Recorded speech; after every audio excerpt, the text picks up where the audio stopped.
Okay, good afternoon. Good afternoon. What happened, Amal? Very silent today. Are you not well? Going to come to school, I am afraid. You're free to come to school. Why? New teachers are come. Before Corona days, I know all the teachers. Ah, so New now teachers, I don't know how to behave to new teachers. you behave as you used to behave with other teachers. Then what is the problem?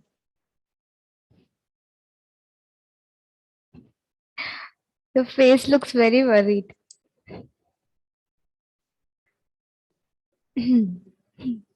Anybody else who's very much worried about school? No. Okay. So what were we studying now?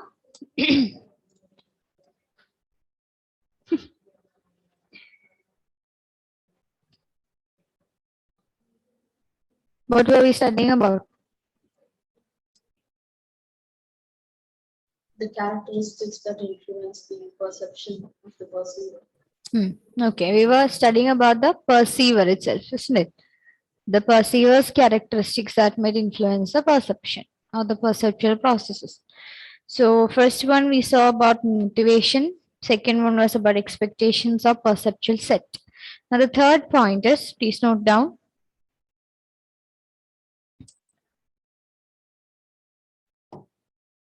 The third point is cognitive styles.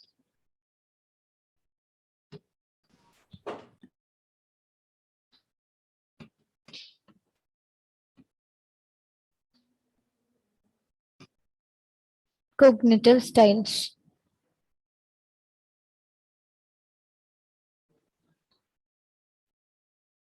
Okay, so in this section, there are so many cognitive styles to be precise, but here we are discussing only about a few. You see what cognitive styles are. Underline the first sentence. Cognitive style refers to a consistent way of dealing with our environment. It refers to a consistent way of dealing with our environment. It significantly affects the way we perceive the environment.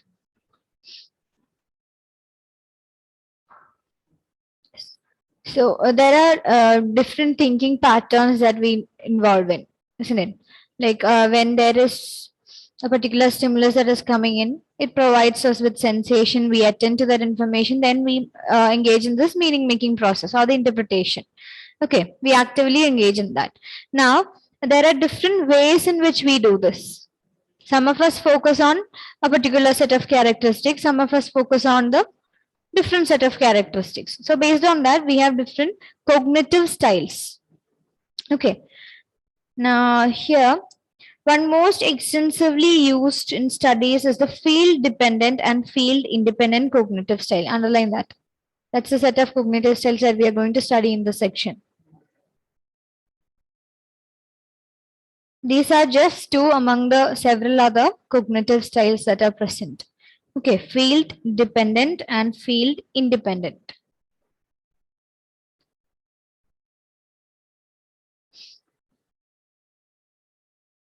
All right. So field dependent people perceive the external world in its totality, that is in a global or holistic manner.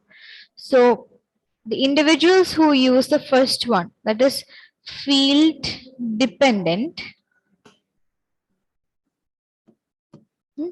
these individuals perceive the external world in its totality, which means stimulus as a whole, stimulus along with the background or the field in which it is involved in. Okay, in the previous section we saw about the dog, isn't it? So if it is if the perceiver is a field dependent person or a person using this particular cognitive style, that person will perceive the dog along with the background, along with the context in which the dog has appeared in, along with the environmental factors in which the dog has appeared in front of us. Okay. So that is related to the field dependent people, FD, in a global or holistic manner. Totality, or we can say that it is occurring in a global or holistic manner. Holistic means again as a whole. These three terms can be used interchangeably. So perception here takes place as a whole, in totality, in a global manner or in a holistic way. That is related to field dependent people. Now second one is field independent. Field independent. The people who use this kind of cognitive style as field independent people. On the other hand, field independent people perceive the external world by breaking it into smaller units, that is, in an analytic or differentiated manner. You can write analytic, differentiated manner.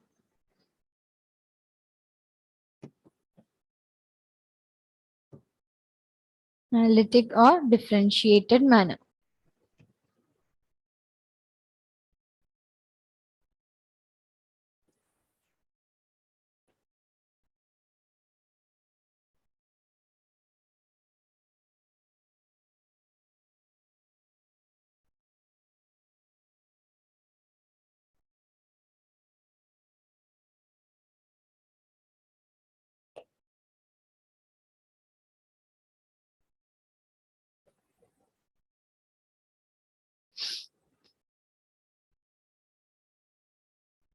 Okay, now let's see that activity given in 98. Please take page 98.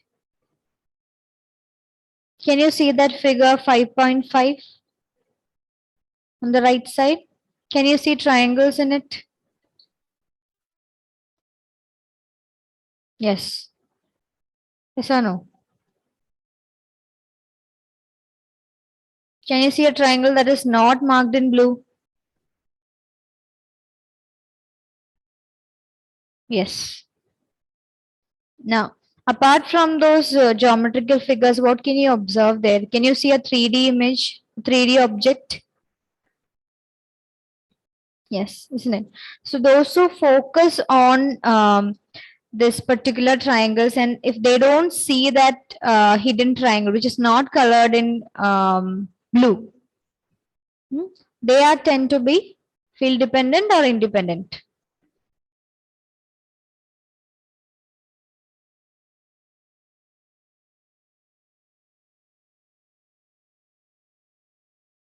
Those who focus more on the parts than the whole, what are they called?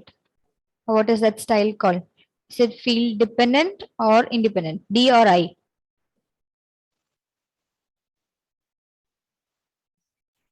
Independent. Hmm?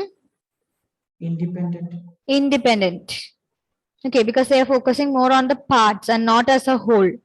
If you are just looking it as a whole, then you'll only perceive that 3D object first, not as the small triangles. Okay, we'll read that activity. Look at figure 5.5. Can you find out the triangle hidden in the picture?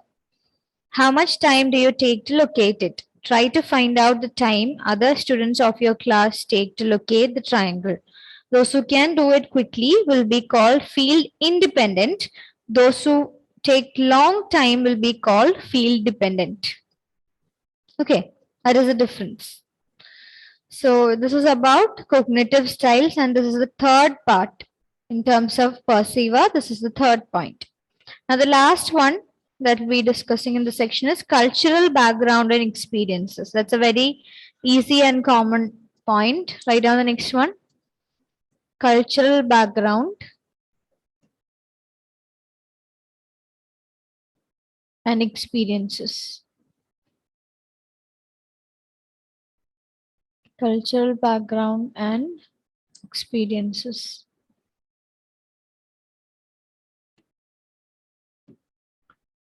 Cultural background and experiences.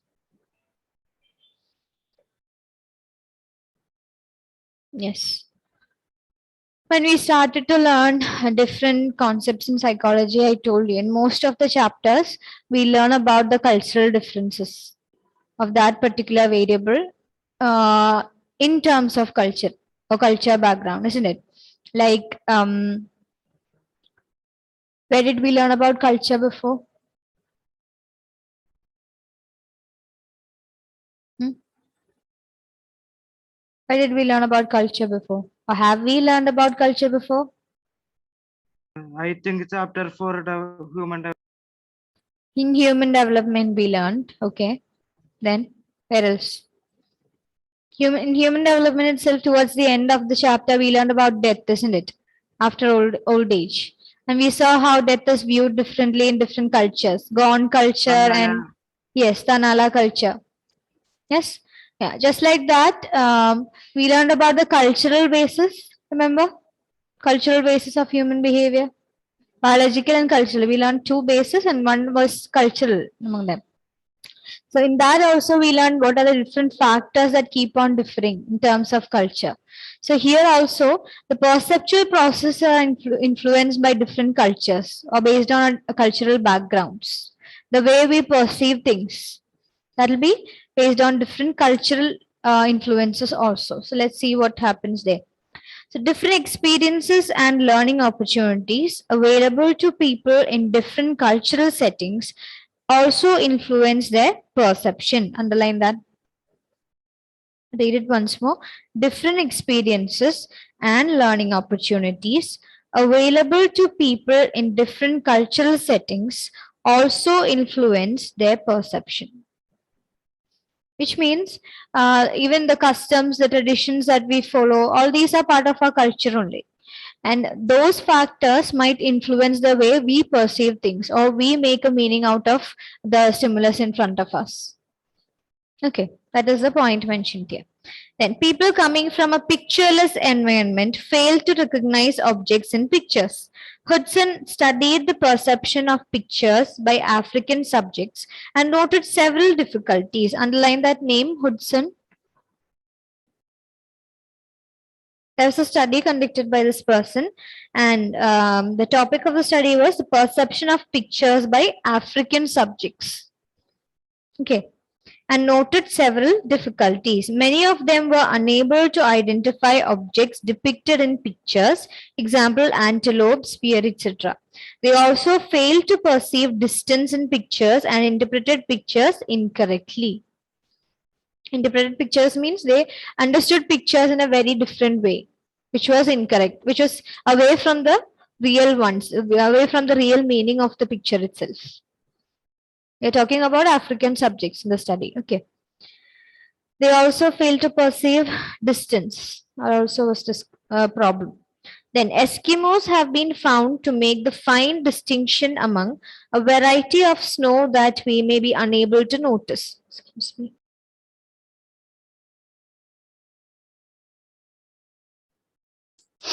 Okay. That is because their own experiences, isn't it? Eskimos. Remember Eskimos? Abhijit was absent today. Remember Eskimos? Yes? You know what an Eskimo is, right? Yeah, those who live in that small igloos. Yeah, they're called Eskimos. Then they can make a distinction of this variety of snows. That is one example. And that is again an influence from their cultural background and their experiences, their experience with snow. Then what else? Some aboriginal groups of Siberian region have been found to differentiate among dozens of skin colors of reindeers, which we would not be able to do. Similarly, I talked about an example where the botanists, because of their experience, they can differentiate between different plants, isn't it? Even different varieties of the same plant. Even rose flower, if we take the rose flower, the rose plant, there are different varieties of it, isn't it? And different colors of it, the leaves variations, then the thickness of the stems variation, the flowers variation, even pink colored itself, we have different varieties. We might not know to name it, and to recognize or identify it even if the flower is not there. But a botanist can. Okay, that's a difference. That's because we have less experience than them. It's their experiences and their training that's helping them to identify those. So perception also depends on our cultural background plus our earlier experiences. Then these studies indicate that the perceiver plays a key role in the process of perception. People process and interpret stimuli in their own ways depending on their personal, social, and cultural conditions. Due to these factors, our perceptions are not only finely tuned but also modified. Okay, it can also be changed. Perceptions can also be changed. Like when we perceive something on a single day, we might perceive it as different on a different day. So our perceptions can also be modified. That's about the perceiver. So we started with perceptual processes. We saw the two approaches to perceptual process. Which were they? Two approaches. Show the two approaches.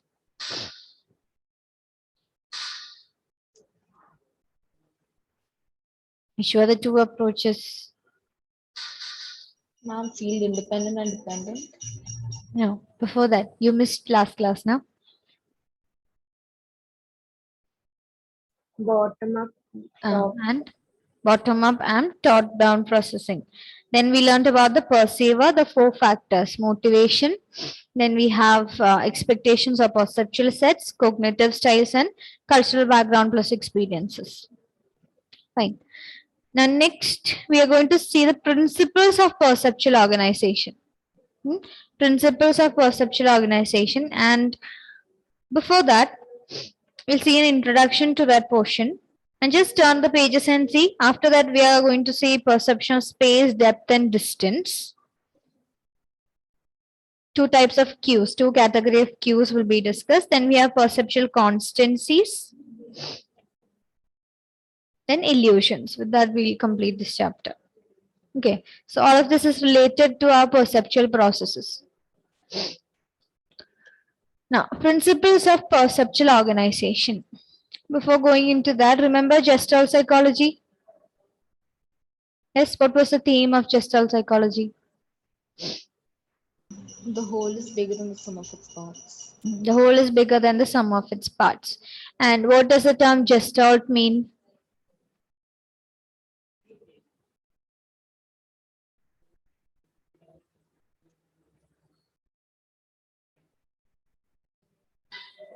Gestalt means?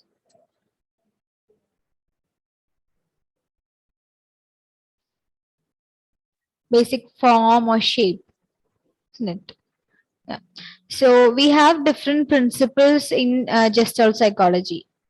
And they are known as the principles of perceptual organization or perception. Okay, and that will be the portion I'll be learning in the coming classes. Before that, there is an introduction. We see that. Take page number 99. We are closer to century. Principles of perceptual organization. Okay. Our visual field is a collection of different elements such as points, lines, and colors. You agree to that? Yes. Different geometrical shapes are there, lines, colors, and points. And a line is a collection of? A line is a collection of? In junior classes, you might have learned it. What is a line basically in mathematics?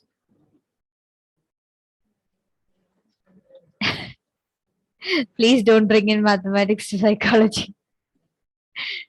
But still, what is a line? Line is a collection of? A collection of points. Collection of points. Yeah, basically, we put several points together and that's how we get line. Okay. All right. So, a visual field is a collection of different elements such as points, lines, and colors.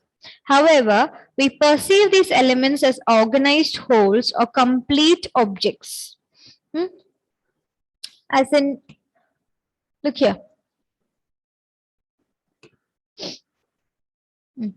Again, I'm putting several dots. If I call out somebody and ask, what is this? One would say it's a dotted line, isn't it? Or we can consider this as a line. Now, when I do the same,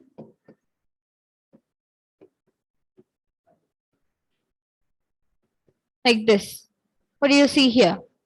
Or what do you perceive?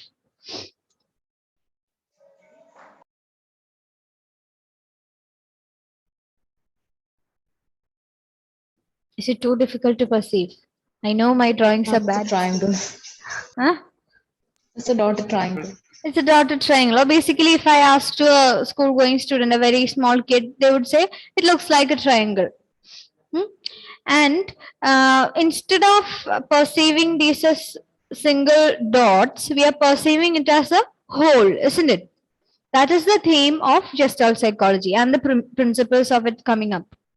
Okay, so that's why the tagline of Gestalt psychology is whole is. Mute and say whole is. Greater than sum of its parts. Whole is greater than or bigger than or more important than the sum of its parts. Okay. And what happens next? For example, we see a bicycle as a complete object, not as a collection of different parts. Example, saddle, wheel, handle, etc. Isn't it? We perceive it as a whole object. We perceive it as a common thing and not with the lines on the rail or not with the circle shape of the tube and all. We perceive it as a whole thing, a whole material. Then the process of organizing visual field into meaningful wholes is known as form perception. So this happens because we are engaging in something called form perception. We are organizing all these stimulus into a meaningful whole because of a process called form perception. Underline that. The process of organizing visual field into meaningful wholes is known as form perception.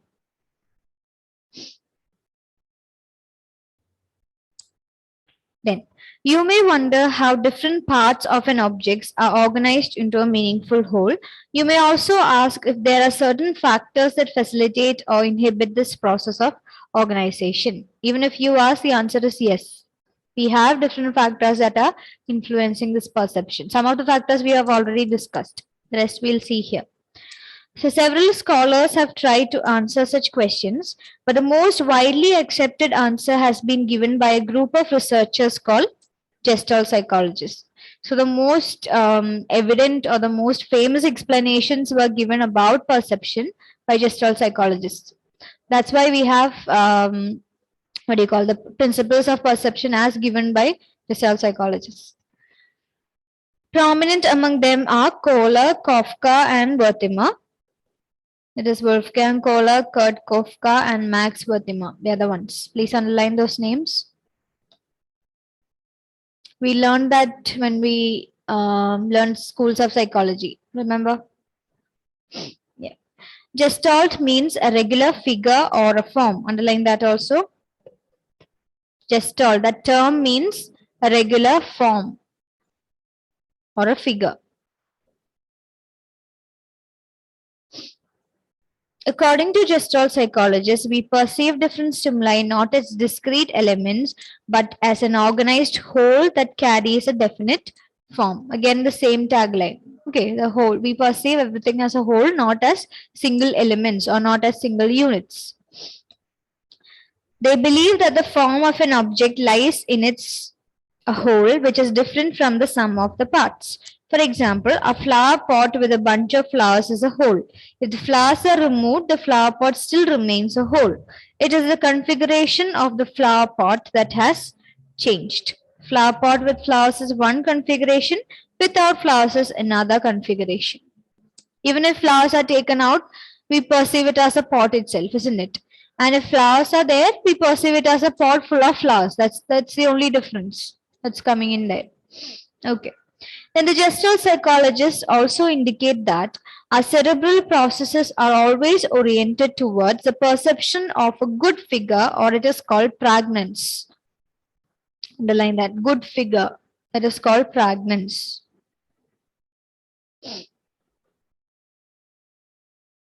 Cerebral processes means process related to our cerebrum. Where does all the processing take place? Brain. Okay, it's related to our brain processes. So they are inclined or oriented towards a good figure, which means when we are processing something, when we are processing information, even when we start to process things like this is a stimulus here, isn't it? So we are trying to process that. What happens is our brain has a tendency to perceive it as in a good figure. I mean, our brain or the cerebral processes, they don't like to perceive things in a bad manner, which would confuse us. We are trying to make a meaning out of the stimulus in front of us, obviously. So we are trying to do it in a very good manner to find out a proper figure or a good figure for it. And these gestalt psychologists call it pragnance. Pragnanz. This is the reason why we perceive everything in an organized form. That's why when you see something and you can't understand that properly, you'll get frustrated, isn't it? And you'll try even harder to make sense out of that.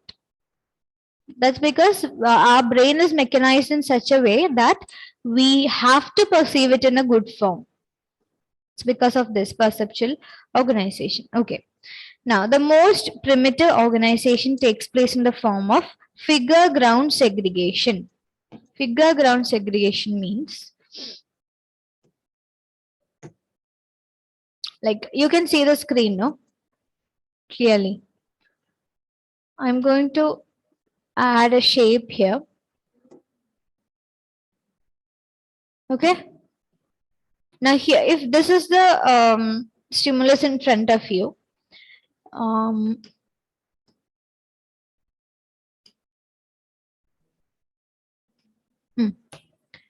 this would, oops, sorry.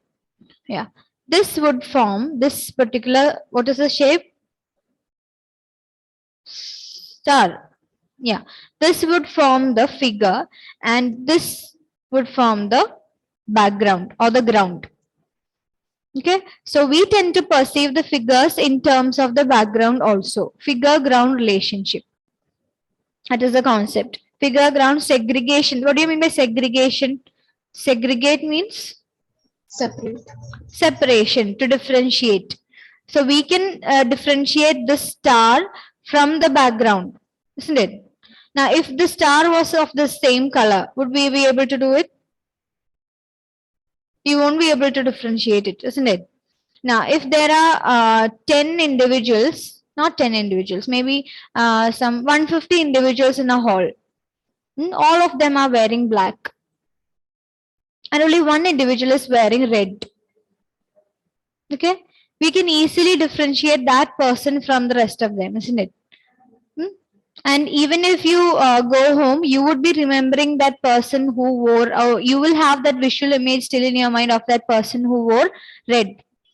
And the rest of the people who wore black would be unnoticed. That's because this red would form the figure and the black would form the background. So we differentiate this red from the background. That is figure ground segregation. Am I clear? Yes. Okay. We'll see more examples now. When we look at a surface, certain aspects of the surface clearly stand out as separate entities, whereas others do not. For example, underline that sentence as explanation for figure ground segregation. Then, for example, when we see words on a page or a painting on a wall or birds flying in the sky, the words, the painting and the birds stand out from the background and are perceived as figures, while the page, wall and sky stay behind the figure and are perceived as background. Even in computer, we learn about the background picture, isn't it? Background picture and the icon. So icons stand out from the background or the wallpaper. Again, that is related to figure ground segregation. When we make colorings and paintings, that's the same thing that we do. We are drawing figures in a background. Again, they're talking about another example, birds in the sky. The sky forms the background and the birds forms the figure. If the sky and the bird both are same colors with no boundaries and no different shades, obviously we can't perceive them as different. There won't be any segregation, isn't it? It's like Haven't you seen the chameleon camouflage? Yes, that's what happens. When it changes the color and it appears in the background, we can easily differentiate between the two because the background or the environment forms the background and chameleon forms the figure. But when it again changes the color, camouflages, then obviously we can't segregate between the two. We can't segregate between what is figure and what is the background. Only a plain color will be seen. All right, understood? Okay. Now to test this experience, look at figure 5.6. Yeah, that's a very famous one, Rubens vase. Sorry, vase. What do you see there?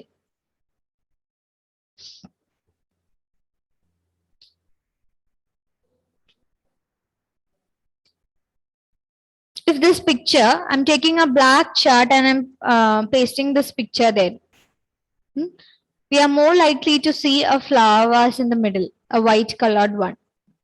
Okay, that's because the background is perceived as the black color and the flower vase in the center.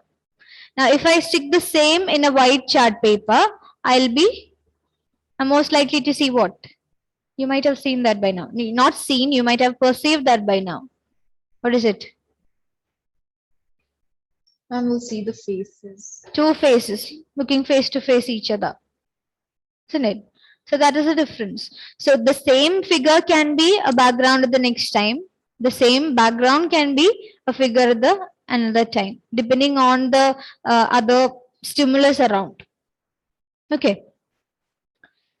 So to test this experience, look at figure 5.6 given below. You will see either the white part of the figure, which looks like a vase, flower pot, or the black part of the figure, which looks like two faces. Most of the illusions and all are based on this figure ground segregation. Then we distinguish figure from the ground on the basis of the following characteristics. Please mark those 5 characteristics and keep, and we'll discuss them.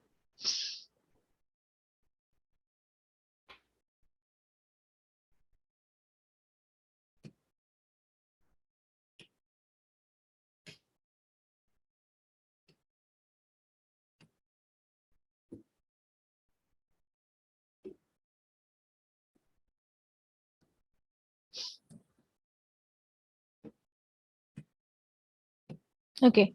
Now, these points are discussed to let us know about how we do the figure ground segregation.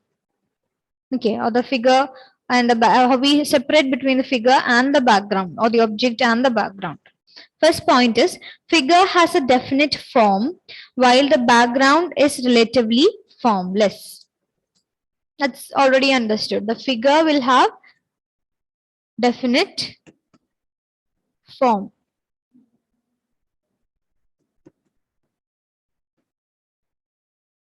That's the first point. Then figure is more organized as compared to its background. Again, second point is about the figure. It is more organized as compared to the background. This is more organized.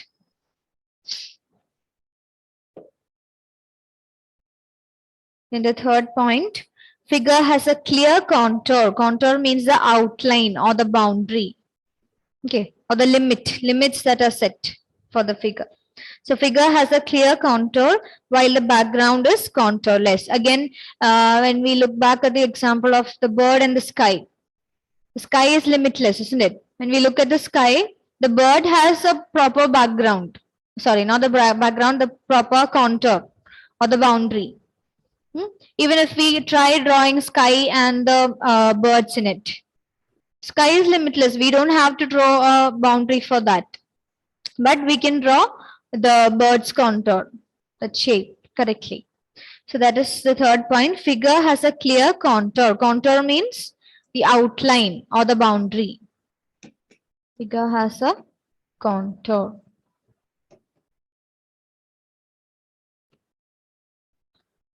Then the next point, figure stands out from the background while the background stays behind the figure. Okay, just look at that Rubens vase. When you look at the vase at first, that is a white colored part, the black one appears to be in the back side, isn't it? Yes. Now, when you look at the black part, that is when you see or perceive the two faces, then the white part appears to be in the background, appears to be at the back side, isn't it? Just look at it carefully. Whichever you're considering as a figure, that would be in the front. Suppose if that was present as a 3D form in front of us, that would probably be in front of us, and the background will fall behind the background. Okay, that's the fifth point. Figure appears more clear. Sorry, that was a fourth point. Figure stands out from the background while the background stays behind the figure. So figure stands out from background.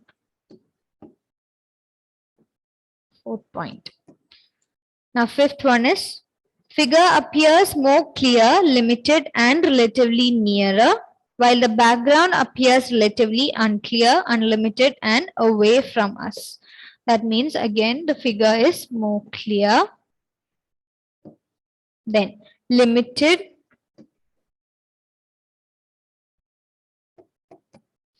and relatively near. Why is it called relatively near?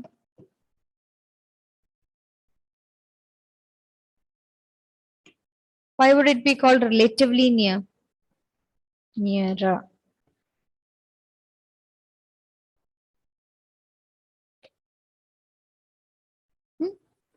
Because we are comparing the figure as well as the background. So in comparison to the background, the figure is nearer to us. That is the point. It's not that the figure is always close to us, but in comparison to the background, this one will be near to us. This appears to be near. It's not that it's very close to our body. When we perceive something, it appears to be near to us than the background. That's the point.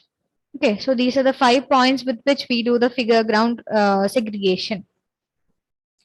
Then, discussion presented above indicates that human beings perceive the world in organized wholes rather than in discrete parts. The Gestalt psychologists have given us several laws to explain how and why different stimuli in our visual field are organized into meaningful whole objects. Let us look at some of these principles, most probably in the offline class. Okay, so that's it. From next class onwards, we'll see the principles. It's pretty much interesting. This part is, I mean, the coming up portion is pretty much interesting. Yes. Okay, any doubt on the topic? When you listen, it's relatively easy, isn't it? Okay, attendance.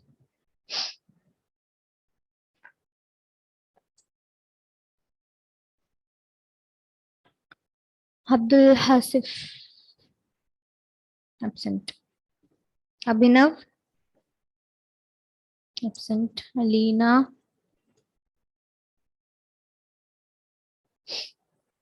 Devika, Present, ma'am. Emmeline, absent. Yes. Eva, Present, ma'am. Malavika, Yes, ma'am. Mary, Present, ma'am. Meryl, absent. Rose, absent. Shreya, absent. Abhiram, Present, ma'am. you're doubtful. Abhijit, absent. Abhilash, Present. Amal Roshan, Present. Bazuri, Kevin, Present, ma'am. Umar, absent. Sanam, Sandra, absent. Sanjana, Present, ma'am. Nestle is also present. Okay.